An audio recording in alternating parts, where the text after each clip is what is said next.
Welcome to the Breast Kings podcast. I'm your host, Alan Nagel, and right here with me in the studio, as always, I have Jaden. Yep. Yes, and we are going to be talking about the Donald, my man, my sexy, beautiful, fucking superhero, Donald Trump. I hope my mom doesn't wake up to me calling Donald Trump beautiful. When I yelled Jaden, I thought my mom was going. I was like, "Oh shit!" She's in the room like right next. She's gonna walk back in your room like she did a couple days ago. Jaden, I'm really mad at you. I'm mad at you. Give me all your stuff right now. Why, Mom? I seen you on that BKP show. I know what you. Okay, anyway. All right. Anyways, when President Donald Trump, first of all, that is a fucking horrible word. That's truth. That is actually happening. Donald Trump is our president. Nuke the world, right, Jay? Oh shit.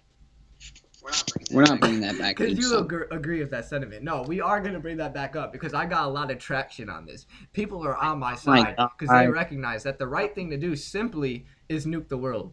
Like two people. No, it's not two people. It's fucking... That's only because they're too afraid to argue. It's like four, dog. Dude, that's because they're too scared to argue. What are you talking about? Because you have an ugly face and we're scared of you anyway. All right, let's go. All right, dude. First of all, you have to understand that I have a jawline and you don't. You keep thinking that like the past like you've been like, yo, look at his jawline. Look at And I got cheekbones and you don't. And I got big, beautiful, luscious green eyes and you don't. You got some dookie brown eyes, dog. Want to come over here and talk about it? I love how like the fucking like the ad on the side is how TAVR treats Arctic stenosis. Who knows what that is? Arctic stenosis sounds like winter cancer. Oh yeah, I just got contracted with some Arctic stenosis. When President Donald Trump treated an unsubstantiated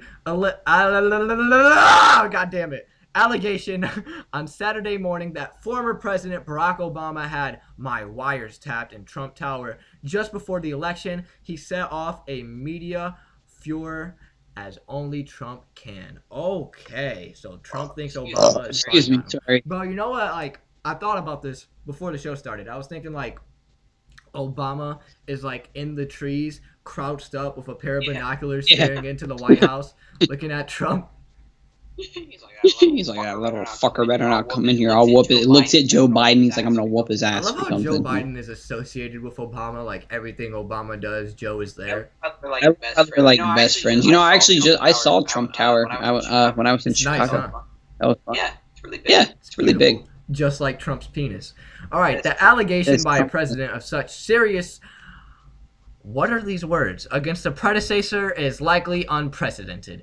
The claim has reportedly been denied by the current head of the FBI, James Comey, by a spokesperson for Obama, and by Obama's former intelligence chief, James Clapper. Why is Obama in love with so many guys named James, dog? I don't know, dude. Probably, you know. By the way, it's subterfuge, you faggot. All right, anyway. What's more, Trump cited no evidence for the claim. In the ensuing multi-channel uproar, however, we have found out a little about what, if anything, he is basing his opinion on. Here's what you need to know.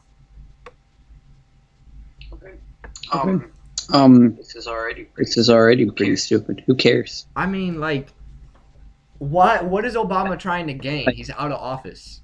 This is like one of those like really large stretching conspiracy theories.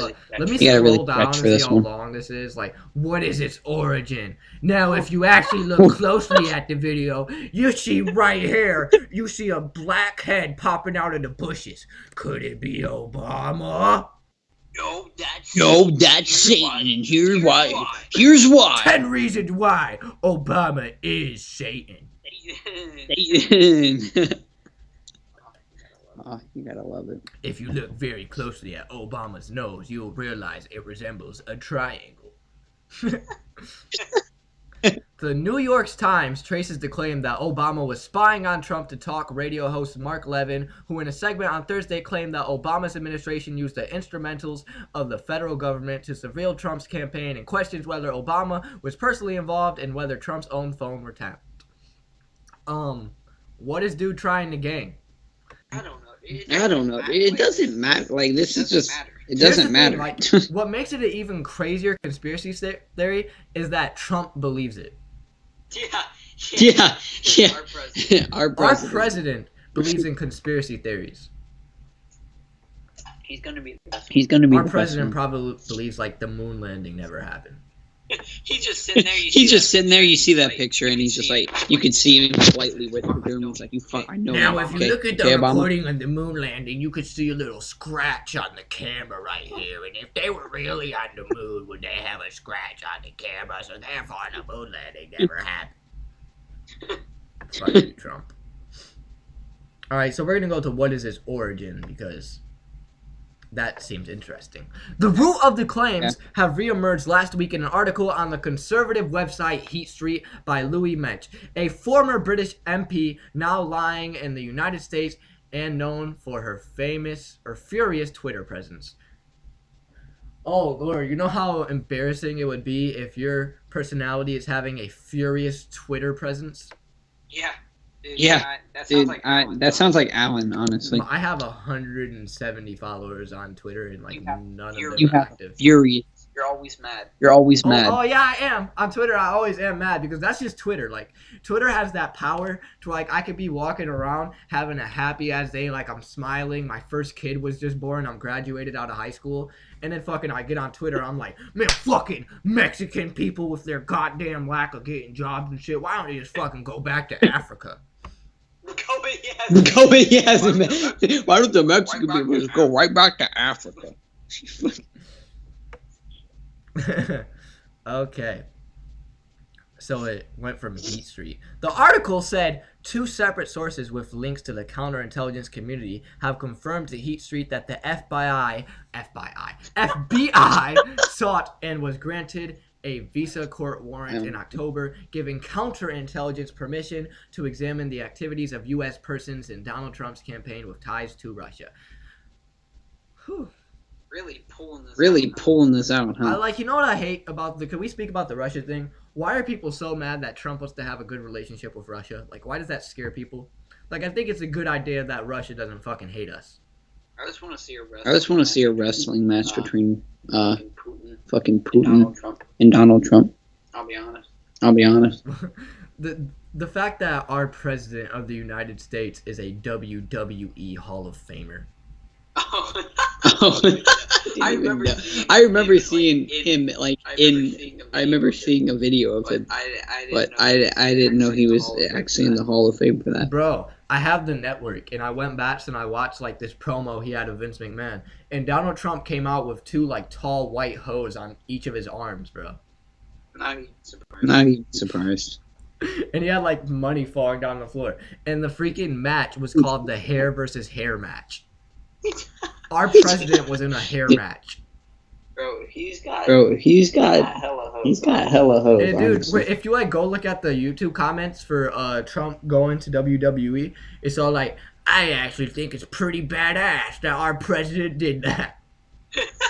Good for you. Good for you. You got my vote. You were in a hair match. Better than Clinton. Did more than Obama did in 4 years. Alright, so let's go see what happens now. The House Intelligence Committee will make inquiries into whether the government was conducting surveillance activities on any political party's campaign, officials, or surrogates. Its chair, Devin Noon, said in a written statement Sunday, it is entirely possible that no evidence of such surveillance will emerge.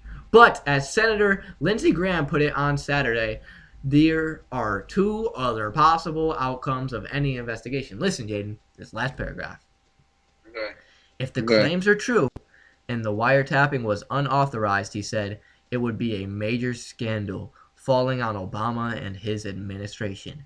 Meanwhile, if they were true but a warrant was obtained lawfully, that would suggest suspicions against Trump and his campaign were more serious than previously thought. Wow, this guy just uncovered the whole plot. I'm dead. Yeah. Alright, now this one is an article that I think will be even more interesting, Jaden. And I know you're sitting there and you're asking, Even more interesting. I'm I on the know. most interesting show on the world, BKP. How could anything be even more interesting? Let me explain it to you, Jaden. The most interesting part is that this was written in 2004. God obnoxious offspring. It could Yeah, be I your hate fault. that title. Got obnoxious kids and you're completely in control of them, then maybe by chance, possibly it's kind of your fault. By the way. By the way. Maybe, conceivably. I mean, if you perceive it like that. Maybe you're a bad Jaden, parent. can you read the paragraphs? Barely if I put my face close I'll enough. read them. Here's the thing, I already reacted to them, so I might spurn some comments every now and again, but I want to get your insight on this, okay? I'll try. All right. So here's the thing. Me and Jaden both know what it's like to have parents, and we both know what it's like to be conceived as obnoxious kids. So we're going to see what parents think it's like to have obnoxious kids. And we're going to see how we should deal with kids like ourselves, okay? Wanna beat them in. Even the most polite children will act offensively at times, mortifying mom and dad. The worst part is that they are likely, without you realizing it, to have learned their rude behavior from you. Today, contributor and clinical psychologist Ruth Peters talked to Ann Curry on the show about strategies to prevent your unconscious example from being passed down to your progeny. Here, from Peters' latest book, Laying Down the Law, the 25 Laws of Parenting to Keep Your Kids on Track, Out of Trouble, and Under Control, are some time-tested tips that make sure that your little angels stay that way. Well then. What a great start. The law of politeness. Insist on manners, man. Manners. That's all that matters. Does it really matter if your child talks back, is a little snippy with you, or is generally obnoxious around adults? You bet it does. Okay. A child who never learns how to be polite will become a teenager who has trouble making friends and an adult who makes a poor impression. It may seem old-fashioned, but there's no way to help your child make friends and influence people than to teach him good manners. Alan would know. All right, Jaden, you get to respond to this scenario. I'm excited for you. Damn it. Picture this. The family is at Grandma and Grandpa's house for dinner. You're helping to set the table. Your 14-year-old is yakking to a friend on the telephone, and your 8-year-old is watching television. Not knowing what's about to happen, Grandma tries to begin a conversation with your son, who's glued to the tube. At first, he seems not to hear Grandma, but after she repeats herself, he tells her, "Hush, I'm watching TV." Oh, shit. Now, some grandmas would clobber the kid, while others would give him a big piece of their mind. But your mom looks stunned, as if the rude remark cut through her like a knife. Embarrassed and feeling bad for your mother, you reprimand the kid, hoping for a sincere apology. But he adds insult to injury by noting that you tell him to hush, shush, be quiet, or even shut up when he's interrupting you at home. All of which may be true, but you didn't need Grandma to hear that. Her feelings are hurt. You're disappointed and angry with your son, and he's fuming because you're hypocritical. Ever been there in a sticky, humiliating situation where your kid has been so rude to another that you want to slide him under the rug? We all have. How do you feel, Jaden? I don't even know. I mean, it's not wrong, I guess. Because obviously we get a lot of stuff from our parents. But I was honestly expecting the kid to pimp slap the grandma or something. That's where it sounded like it was going. Like I was expecting he was gonna shoot her, dog. All he said was hush. I'm watching TV. Yeah. And suddenly it cuts through you like a knife, and then the kid cut through his grandma with the knife. Okay. That often leads to a distinct family dynamic that is impolite, rude, or even offensive.